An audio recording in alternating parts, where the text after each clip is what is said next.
We've enjoyed this series as we have shared various stories from our local church community, and they have ministered to us, and we've been able to learn a lot more about various individuals in our church. Today, we're going to have a wonderful insight into a miraculous story. Miracles are still happening, and you're going to see this story unfolded in the recent coronavirus pandemic and how God spared a man's life and brought him back to health.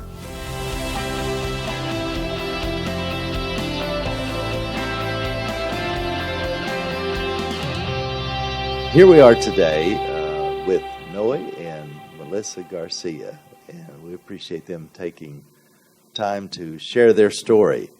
And what a story this is.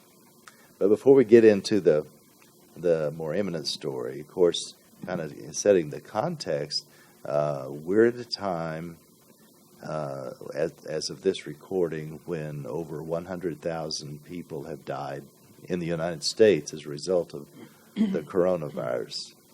So a large part of this, we'll be talking about Noah's experience and having contracted the coronavirus. But they are individuals with lives too, and have history. So just a little bit. You are an Arizonan. Yes, born and raised in Arizona, in Casa Grande. Yeah. Many years ago. He's not that old. We won't ask you to reveal anything. But born and raised in Casa Grande. I was telling them this is unusual. And Melissa, you also were born in Casa Grande? Same hospital. There was only one hospital then. I was raised in Eloy, but Eloy didn't have a hospital or clinic or anything. So born in Casa Grande, raised in Eloy. I was just saying how rare that is out here. It seems like people come from everywhere to Arizona to find some native Arizonans.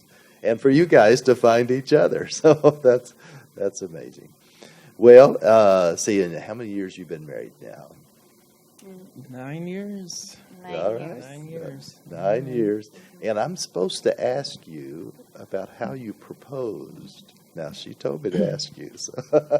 Yeah, it's funny because we're kind of just talking about it this morning. I've been in church since 1991, and she grew up in church. And we fellowshipped for many years with the Eloy, church, and we would get together and play volleyball and basketball and just hang out. And I don't ever remember crossing paths, And then fast forward, we were friends. We met at the Casa Grande Church, and we started becoming friends. And we were friends for about 6 months, and then we decided that we hated each other. So for 6 months, we didn't communicate, and then it was Easter Sunday, 6 months later, that we texted each other, Happy Easter, and we became friends again for 6 months. Started dating after 6 months.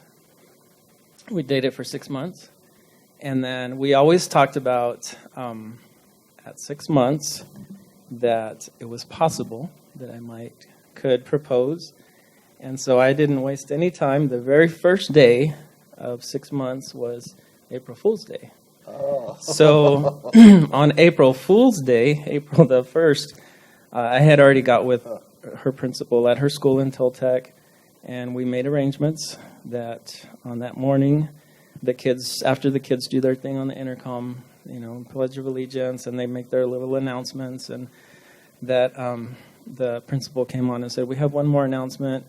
And then she handed it off to me, and I proposed to her over the intercom at the school.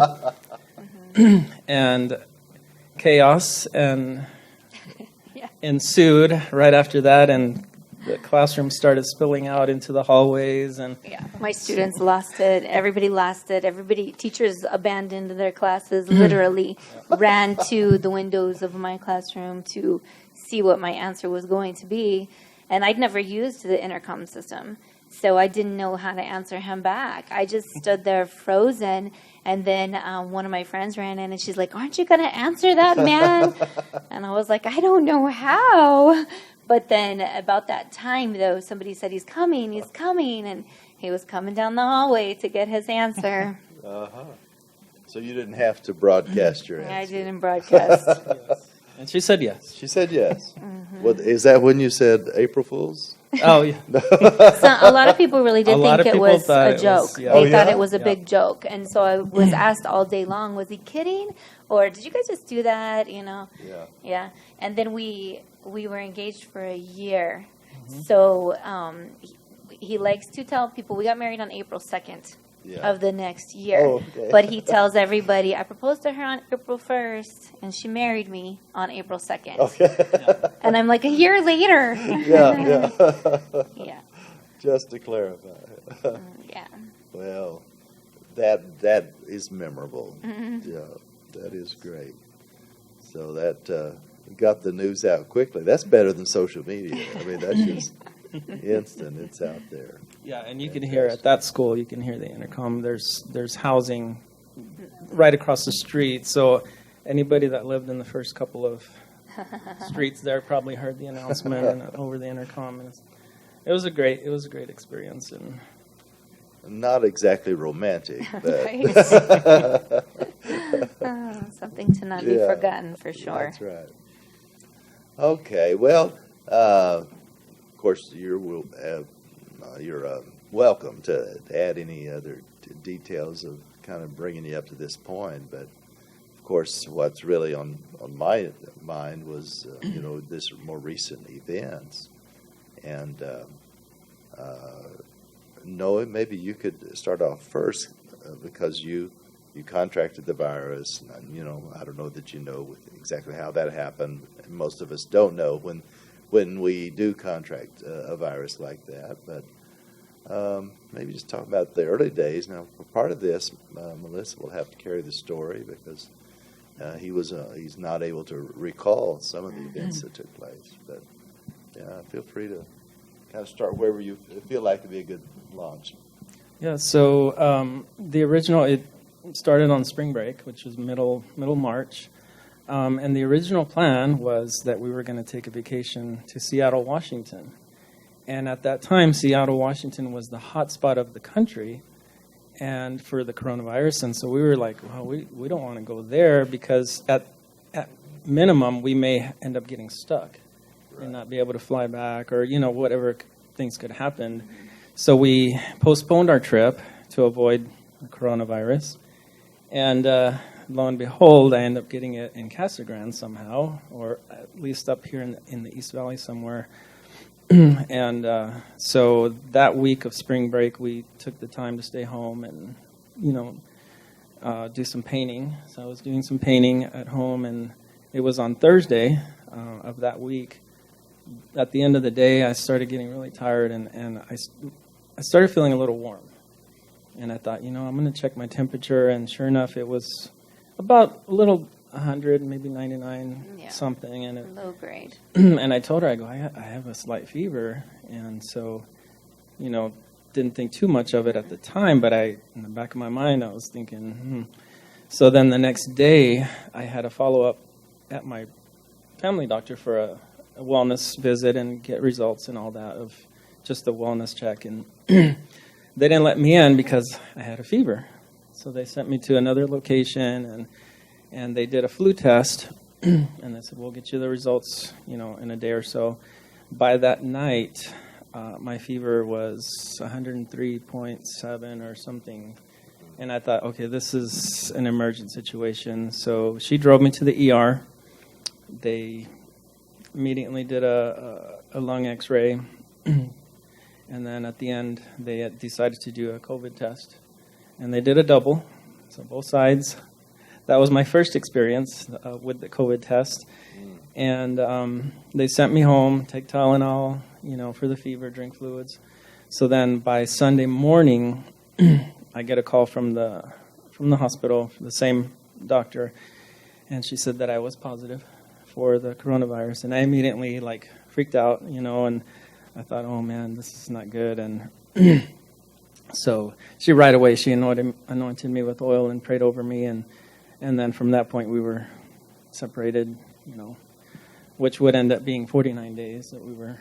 Well, we were separated from the night you went to the Right. ER. Yep. Yeah, so So for 9 days from when he went to the ER, he was at home with me, and I was just keeping him hydrated, water, soups, Pedialyte, trying to get him to eat, because, they wouldn't do anything unless he was in a respiratory, distress. So for 9 days, I did everything that I could, but, I was sleeping in a separate room, sharing a bathroom with a 15-year-old teenage boy. It felt really awful because, I treated him like he had a horrible disease. Yeah. And I felt really guilty about that, but he did have a horrible disease. Yeah. So there was a TV tray, in the doorway, and I would take him food, to that, and disposable plates and cups, and, we were FaceTiming each other. In the house. In our house, falling asleep with me FaceTiming him, and him in the other room saying goodnight, on FaceTime, and then it was the Saturday. Yep. The following Saturday. So I spent all that week, and I was just getting worse throughout the week. And the Tylenol was only dropping me down like maybe a degree or two. So I was still consistently at 101, and I'm like, this can't be good. And of course, I was the stomach illness symptoms and everything. And so by the next Saturday afternoon, I called Banner. They have a hotline you can call and talk to a nurse. And after it was a good 15, 20 minutes on the phone with the nurse, she determined at that time that I needed to call 911 just based on her exam and everything. And so we called 911, and, we have all the pictures for that too. Yeah. They came and they... So that was had been, 9 days since the first symptom? Mm-hmm. Yep. Yeah. So that was Saturday afternoon. They took me away, and all I remember after that point, I remember the transport. I remember getting to the ER, and I remember they switched me over to a regular hospital bed. And then after that, my memories go blank after that. I mean, I a couple little bits and pieces that I remember, but after that I couldn't remember anything. And come to find out later, the reason why my oxygen level was so low that it was starting to affect my brain and everything. And he was FaceTiming me because he went in on Saturday, and he got ventilated on Monday. But those 2 days, I mean, he was alert. He was, FaceTiming me, calling me, texting other people. He has the text on his phone. He's like, I don't remember sending any of these things, you know. But his oxygen was so low. Yeah. I remember talking to you during that time, but while you were still able to call and text, and of course, and I think just let me point out here, through all that time, you guys were praying, believing. As a church, we were praying, believing for a miracle. But I think what I think will come out of this story is, even sometimes when you're people of faith, you're believing, you're praying, you have faith, but sometimes God allows us to walk through some very difficult times. Right. And then what does that do to our faith? Will we grow in God, or will we abandon our faith and say, well, God wasn't there when I needed him? Yeah, and I claimed it from the get-go. From the very get-go, I said he's going to have a wonderful testimony. He's going to come through this. I mean, of course, my human side during it, especially after this, dragged on for literally a month of, us being away from each other and him being in the hospital. I mean, my human side, I cried, and I, didn't know what to do at times, like when I called you guys in utter despair. But, I mean, it overall, I can say that I was seriously comforted, by God. I mean, I felt his presence, and that's one thing I prayed, too, over him, is that he would never feel alone. He would never feel pain. He would never feel scared, And when he woke up, one of the first things he had said to me was, I thought you were here the whole time, Awesome. But so on the Monday, he called me himself. So he was still alert, and on Monday he called me, and he just said, Missy, they're gonna have to ventilate me, for a couple days. And I said, they need to? I said, are you sure? And he said, yeah, the doctor's right here. And the doctor said a couple things on there to me. And then they said just a couple days, his body's not getting any rest, and he's not getting enough oxygen. He's not actually slept since he's been here, He was staying up. And because he would fall asleep and start choking or gasping for air. And then also he was really kind of, in having a lot of stress about it and stuff. So he just needed some peace. And so, I said to him, okay, I said, our anniversary's in 2 days. I said, I'll see you on our anniversary. I was like, I love you, and I was trying, a big old knot in my throat, just trying to stay so calm for him, and just telling him how much I love him and, all of these things. And he's like, okay, it was just, So I had to hang up with him because he's like, they're gonna do it right now, okay? He's like, they're gonna do it right now. And I was like, okay, I'll see you in 2 days, But it ended up being way longer than that. But as soon as that happened, I called and texted everybody. And, we put it out there with, no shame or no fears of anybody knowing, because I just wanted everybody on board with praying, for him. And again, I wanted the hospital staff to even know who he was and just everything. We just wanted everybody knowing him, praying for him, knowing about this. I just couldn't lose him. And you shared earlier that you had a picture sent down there so that when they come in, they'd see this man and his wife. These are real people. Yep. They have names. They have a story. And so that was really neat. And another thing you did was starting that network of prayer.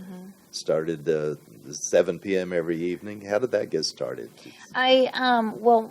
My brother and sisters and I, we were praying for him and my dad. And then we were like, let's get more people on board for him, but, as well for others. And then I put it out there on Facebook. And the response was just amazing. Yeah. There were so many people from all over. And I don't mean just Casa Grande or here in Arizona. There are people in many, many states and even other countries. I had people from Germany. We had people in India. I can't even think right now of all the different countries that were letting us know that they were praying for him and with us at that same, exact time and everything. And it was just amazing. People contacted me and told me, I want to cry just at this part even, told me that they hadn't prayed in years, but this got them praying again. Awesome. And talking to God again. And then as they saw later, because he worsened before he got better, but as they saw later him getting better, and that's, another part of the story that they started believing in miracles again. People told me, I now feel like there's a God again. I had started doubting, awesome. And now I feel like God is real again. Yeah. People who had went through horrible things and literally wanted to turn their back on God stopped and made that full face turnabout to him once again. Yeah. We had so many texts and messages, and all of this happened. He was asleep. I say, you were asleep or you were away, but he was asleep and he was away. It's amazing how tragedy or difficult circumstances cause people to turn back to God. That's the appropriate response is when they do. And so you had that support, but still, people of faith sometimes lose their partners or sometimes lose their family member, and so I know that was in your mind there. What if I lose him? And you told us I can't lose him. And, it was horrible. He knows everything now. Obviously, I didn't tell him everything when he first came home because he was still recuperating and had a lot of healing to do and strengthening. But a lot of people don't even know this part. But they called me, and the team of doctors, so not necessarily the doctor that was over him, but the team of doctors had decided that they really didn't think he was going to make it. And they were highly suggesting for me to go ahead and put a DNR on him, a do not resuscitate. And so they asked me, about doing that. And I told them that I couldn't even think about that, my anniversary is tomorrow. that's nothing. And then they called me on my anniversary, and my response was, it's my anniversary today. I'm not talking about that today, type of thing. I know I called you guys, in utter despair, not knowing what to do, crying, and my parents and, other friends in the ministry, and just at a total loss, and I would go and I went through different phases of talking to God. There were times when, I would just travail and cry. And then there were times I would talk to him like he was my best friend and tell him how it was and what I needed. There were times that I begged.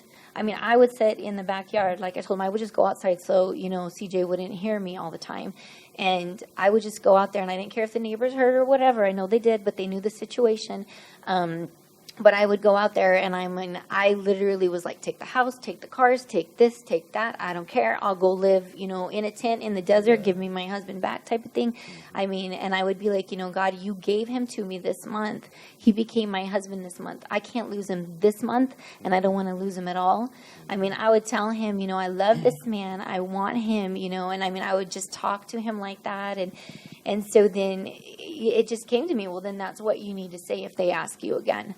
So, the next time that the doctor called, that's exactly what I told him.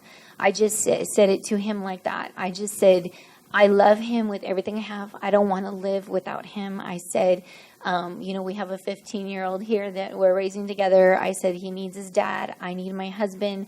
I don't want to live my life without him. I said, I need you to do everything you can to save this man. I said, do everything that you can.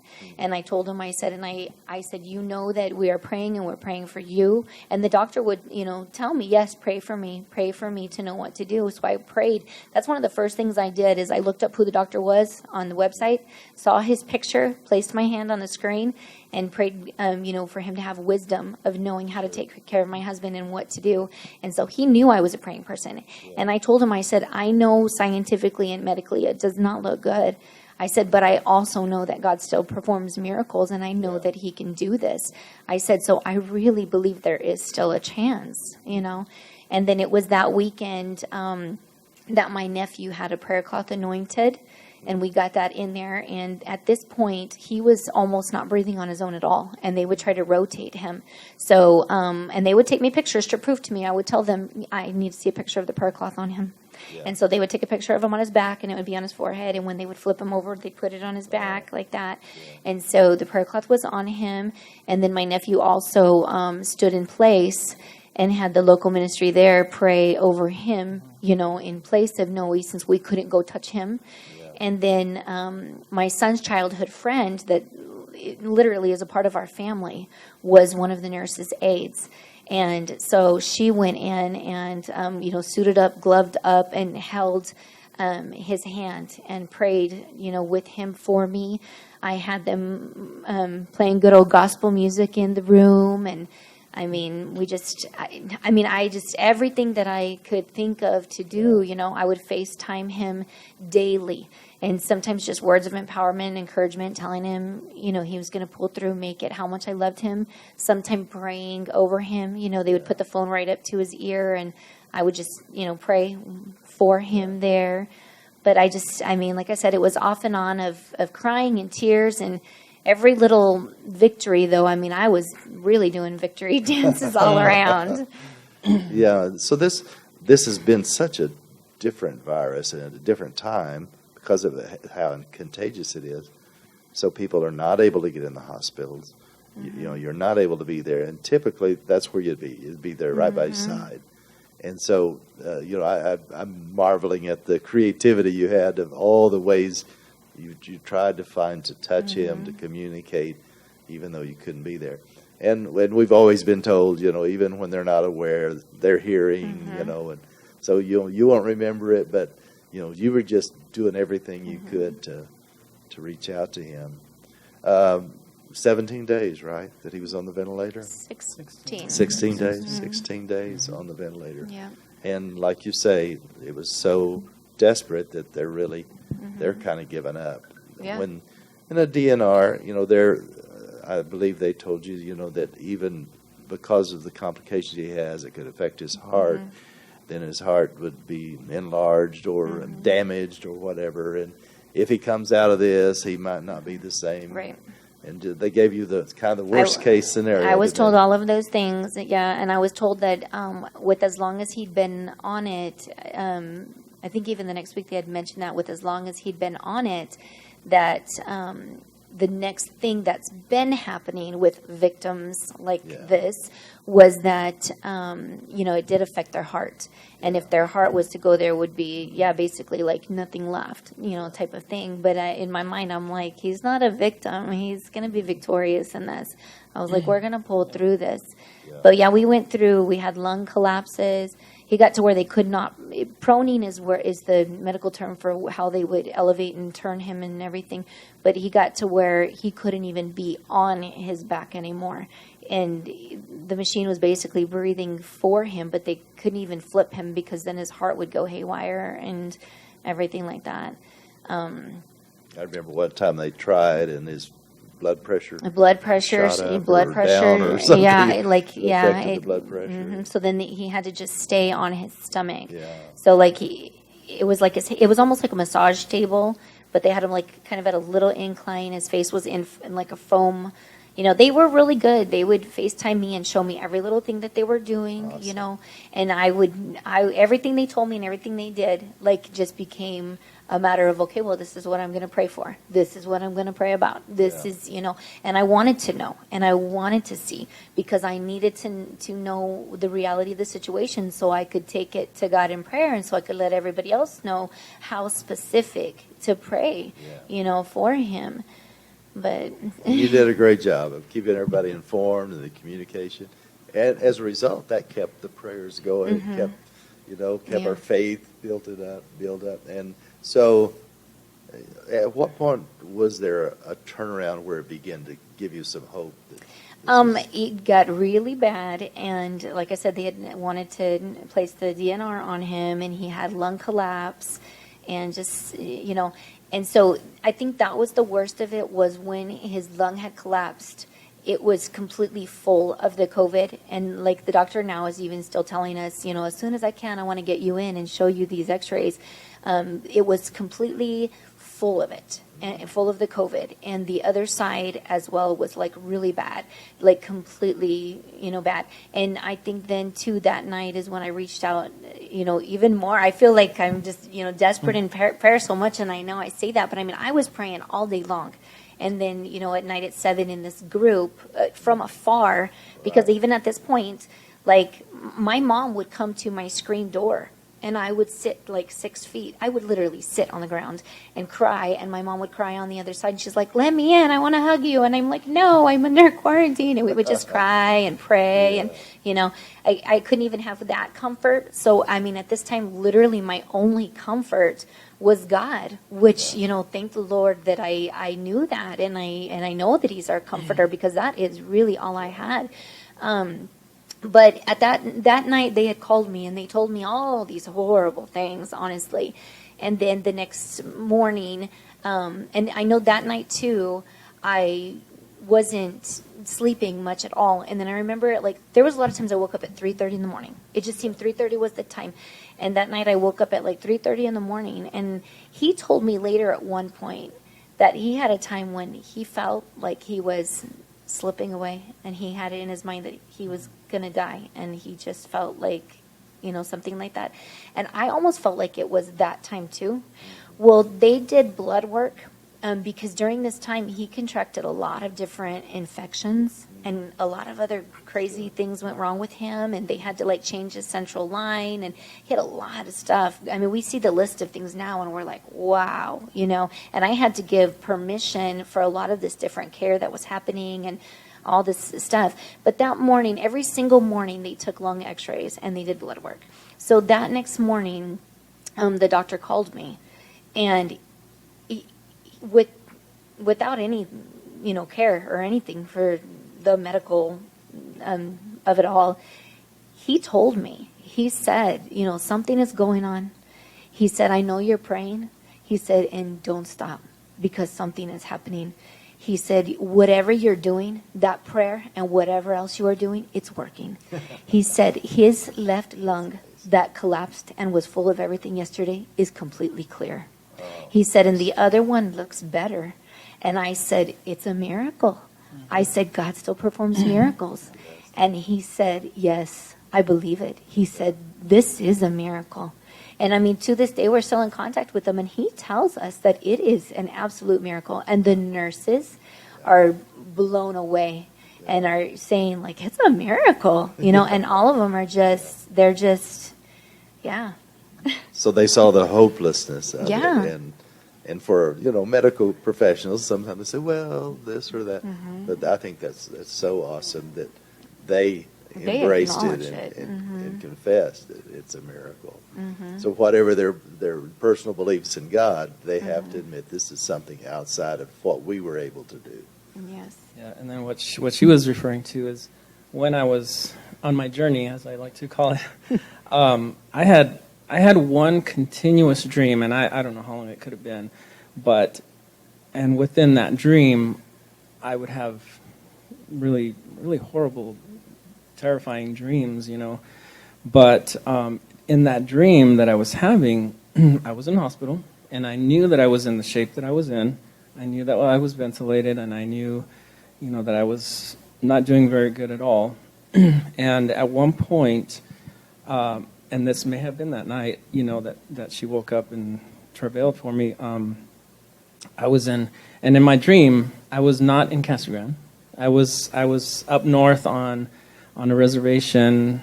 It was still Banner. It was a special hospital they had for Native Americans, and somehow I was a Native, and they had me up there. And there was one nurse. It was a male nurse, and he was really bad. He was really bad, and he didn't like me. He didn't want me to be there. The local people did not want me to be there, and it was just everybody was against me at that point. And I felt at that night, it was early in the morning, and it's kind of funny, I'm now just realizing that. It was early morning, and I could see the nurse through my door, and I knew that my oxygen was going, and I was getting down, and I could just feel it, and I was almost to the point where it's, this is it. I have no air left. They're not supplying me with oxygen. The nurse is just out there, and he's not helping. So in my mind, I was praying in my mind, God, send somebody, send an angel, help me. I'm fading. I'm almost to the point I can't breathe anymore, and I'm dying. And then all of a sudden, the nurse finally decided to come in, and he said, okay, we're gonna we'll go ahead and get you squared away. We'll get you a new gown and everything, and we're gonna get you going for the day and everything. And from that point, I started feeling better.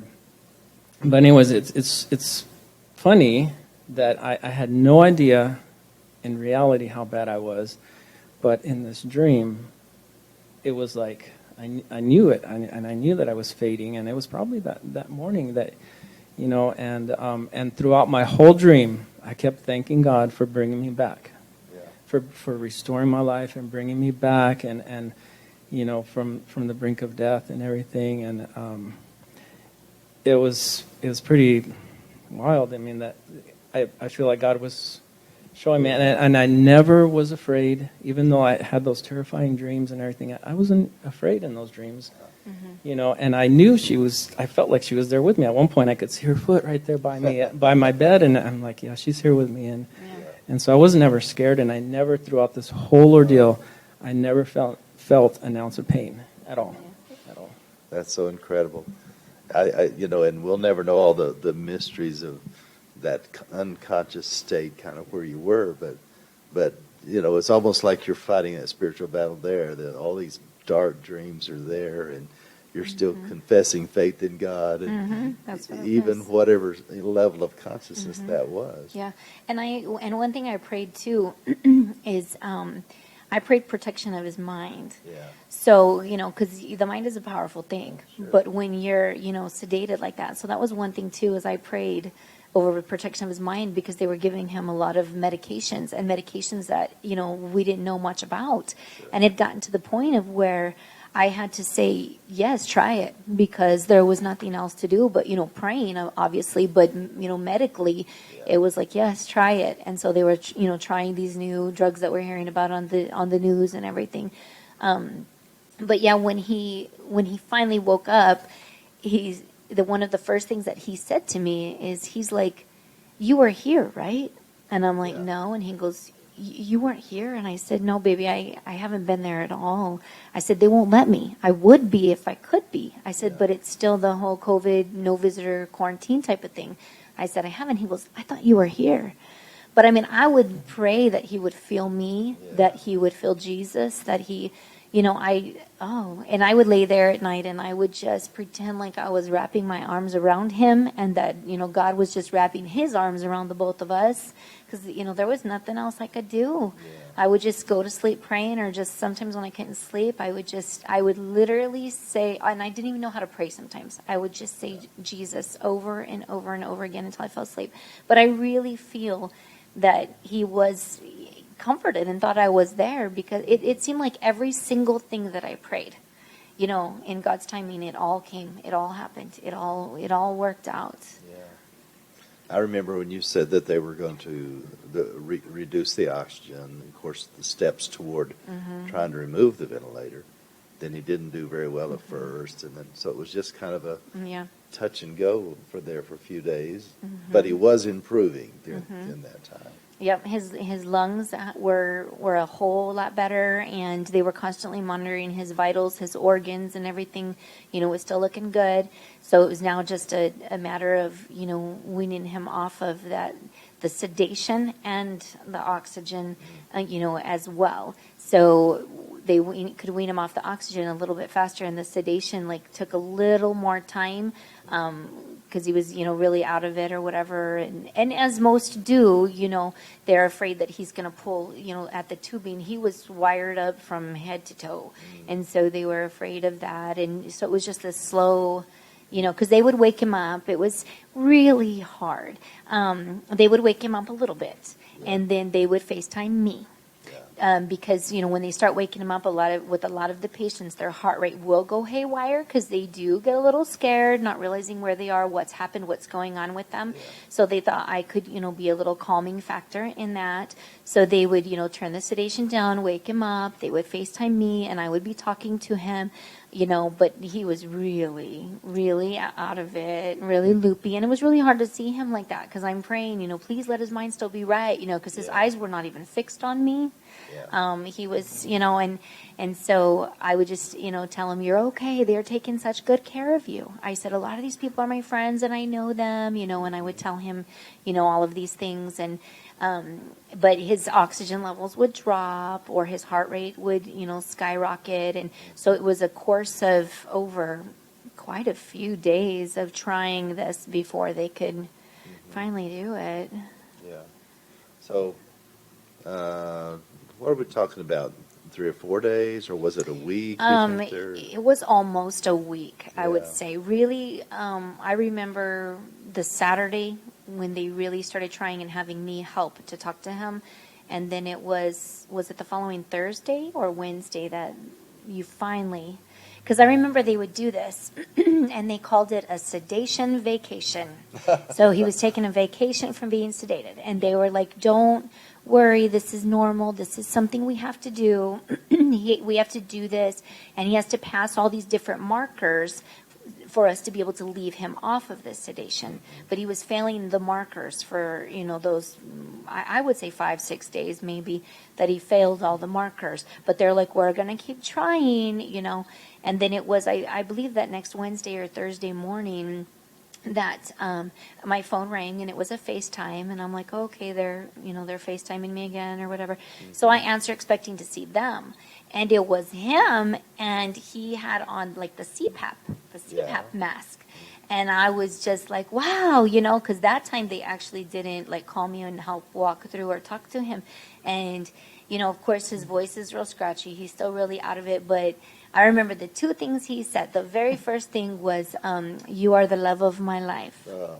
And then he looked at the nurse, and I have a picture of him. I screenshotted it as he looked at the nurse, and he said, can I go home tomorrow then? And I'm like, poor baby has no idea what all he's been through. And I remember, like I said, I don't remember, anything past getting to the ER. I mean, I don't remember little bit, and I even took videos. Apparently, I took videos, and on my phone, and text messages, and phone calls, FaceTime. I don't remember any of this.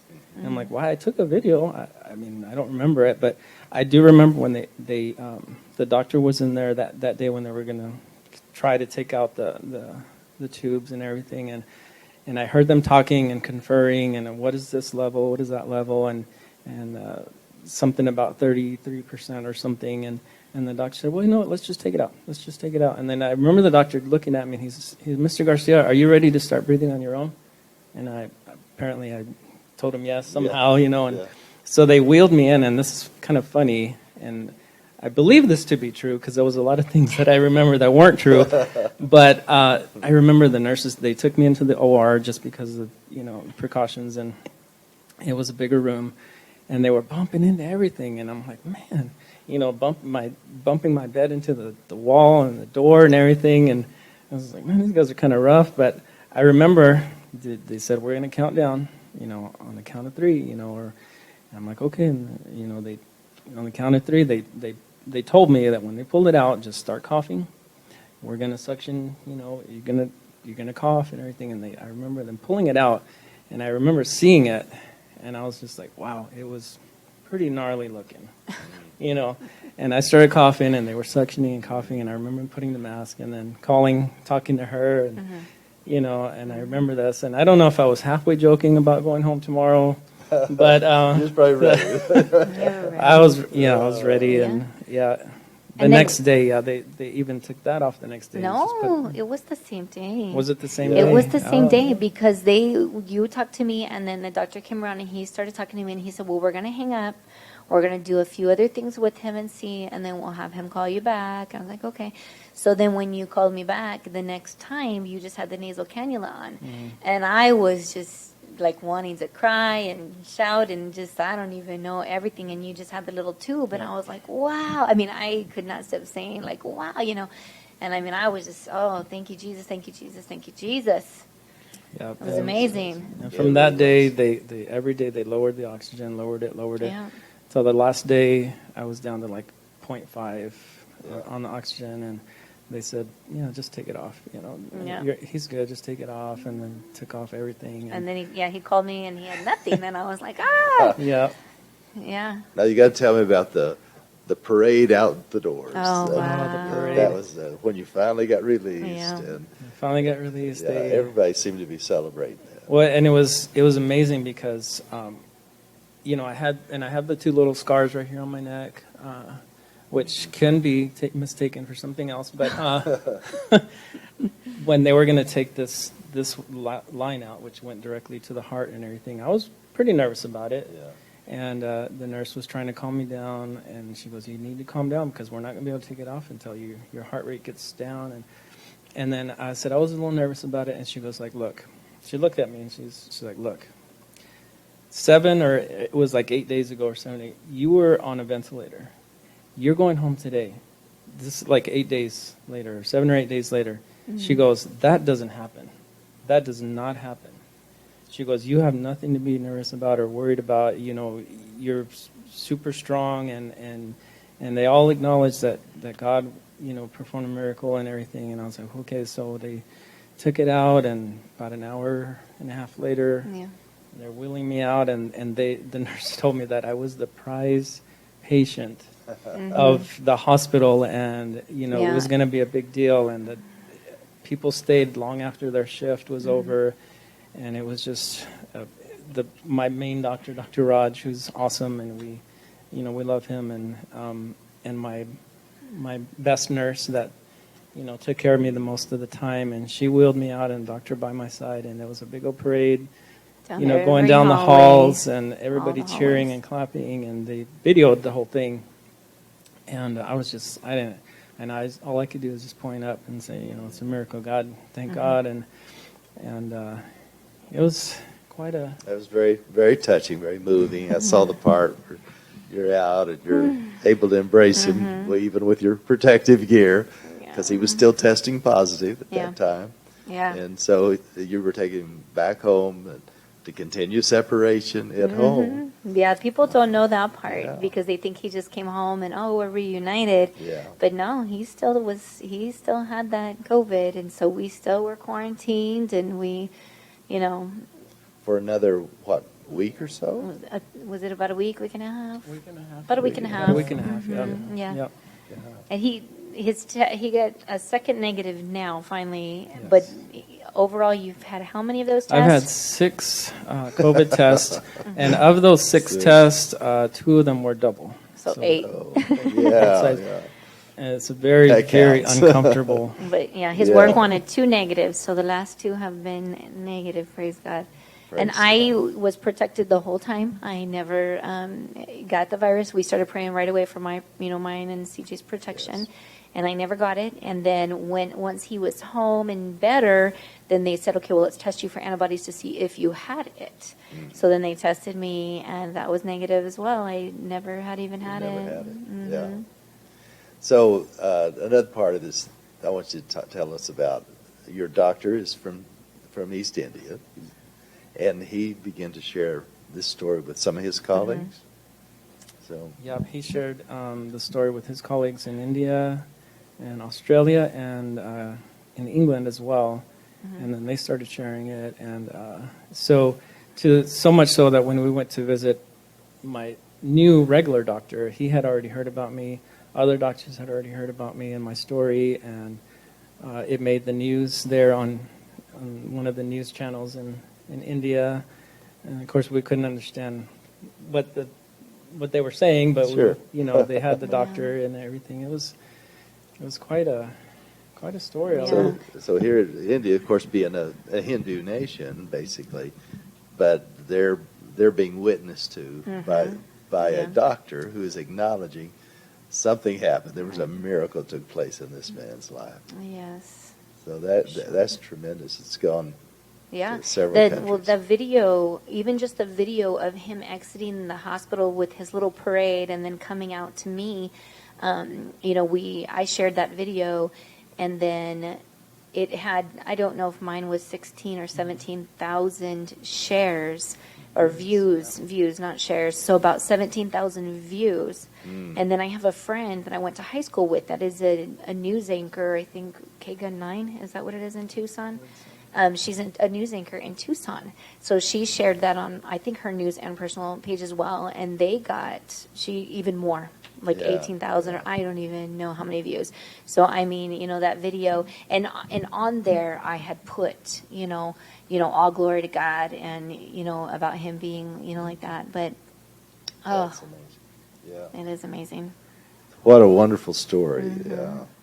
So, and I don't think it's over yet. I believe, the reach of your story and your testimony, some of the people that they're wanting to come and hear you share it at church. And so we're looking forward to seeing what God is going to do through this. So you are a miracle man. Yes, he is. This is a very difficult time for our nation, and struggling with this. So many losses. And we've lost friends to this virus, but when people begin to, you got all kinds of people. Some say they doubt that this is even real. Right. Say, well, we know we've seen it firsthand, Yeah. but also to see how God has sustained you and brought you back, and that's going to be tremendous encouragement to others. Maybe they're not facing the coronavirus, but maybe they're facing other overwhelming obstacles in life. And so thank you all for sharing it, for just being vulnerable and just open, to share your whole journey, that, your struggles, but yet your continued faith in God and how God brought it all about. We can never see the whole journey, but we thank God for these victories, these milestones that you've had. So where to from here? Telling everyone how good God is. And he's still in the That's miracle right. working business. That's it. Well, thank you so much. And that's another your story, and we so appreciate Noe and Melissa Garcia sharing from their heart this story of miracle, deliverance, and power that has worked in their lives, and how God is using that story to reach other people.